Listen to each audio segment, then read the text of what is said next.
మీ బట్టలకి సాఫ్టింగ్ ప్రొటెక్షన్ ఇచ్చే సరైన ప్రొడక్ట్ ఎలిమ్ ఫ్యాబ్రిక్ కండిషనర్. ప్రాణాంతకమైన బ్లడ్ క్యాన్సర్తో పోరాడుతూనే ఓ విద్యార్థిని అసాధారణమైనటువంటి పట్టుదలతో విజయం సాధించింది. స్టేట్ టాపర్గా నిలిచింది. ఛత్తీస్గఢ్ రాష్ట్రం కాంకేర్ జిల్లాకు చెందిన 10వ తరగతి విద్యార్థిని ఇషికా బాలా ఈ వ్యాధి వల్ల 1 year నుంచి కూడా తను స్కూల్కి వెళ్ళలేదు.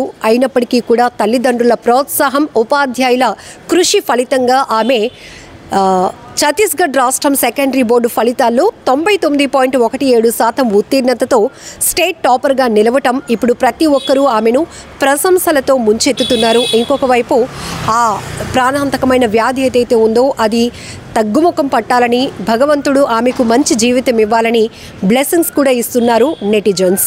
పూర్తి డీటెయిల్స్లోనికి వెళ్దాం.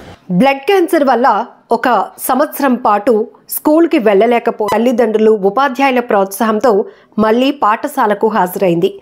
IAS కావాలనేదే ఇషికా జీవిత లక్ష్యం.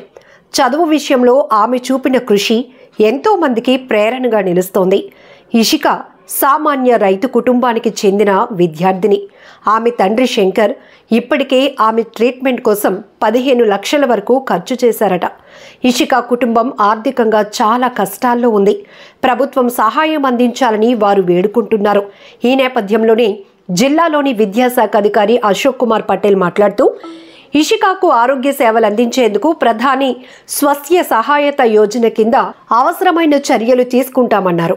ఇషికాకు అవసరమైన వైద్య సాయం అందించి ఆమె ఆశయాలు సాకారమయ్యేలా ప్రభుత్వం యత్నిస్తుందన్న నమ్మకాన్ని, భరోసాని, ధైర్యాన్ని ఇషికా బాలకు చెప్పారు జిల్లా అధికారులు.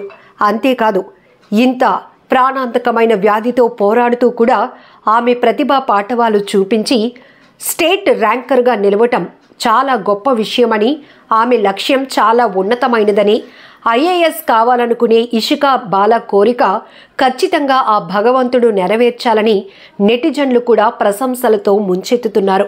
మొదట ఆమె ఆరోగ్యం కుదుటపడాలని ఆ భగవంతుణ్ణి వేడుకుంటున్నామంటున్నారు నెటిజన్లు. మరొక వైపు IAS కావాలన్న నీ లక్ష్యం ఖచ్చితంగా నెరవేరుతోంది.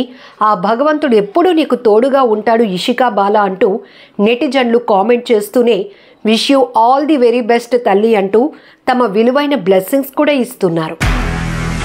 నిజంగా ప్రస్తుతం ఉన్నటువంటి సమాజం దేనికి ప్రయారిటీ ఇస్తుంది? ఆర్థిక సంబంధాల చుట్టూ మాత్రమే తిరుగుతుంది. మళ్ళీ ఎన్నికలంగానే చాలా విరక్తి కలుగుతుంది.